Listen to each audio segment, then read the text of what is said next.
GPT and ChatGPT isn't just in the name. It's the reason we have all of these modern-day powerful chatbots. So GPT stands for Generative Pre-trained Transformers, and each letter has its own significance, so let's talk about it one by one. The generative aspect is what gives the model the ability to generate new responses. Because if you haven't realized by now, all of the modern-day chatbots that we have don't search a database to give you a response. They create a new response every time they get a query. And that response is created through something called a decoder architecture. That decoder structure is what allows it to generate the response based off of its knowledge, which is where the pre-trained aspect comes in.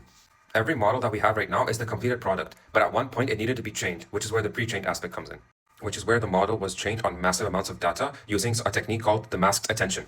And finally, T for transformers, which is arguably one of the most important aspects when it comes to modern day language models. Before, models had to learn sentence by sentence, word by word from beginning to end. This was inefficient because when you had larger amounts of text, it took way too long for the model to train. So transformers fix that issue. It allows the model to look at the entire text at once and debug different parts of it at the same time. This allowed it to find relationships between words that could be at the beginning of a sentence and all the way to the end of the entire paragraph. And obviously, this is a much cheaper and more efficient way of learning relationship between words.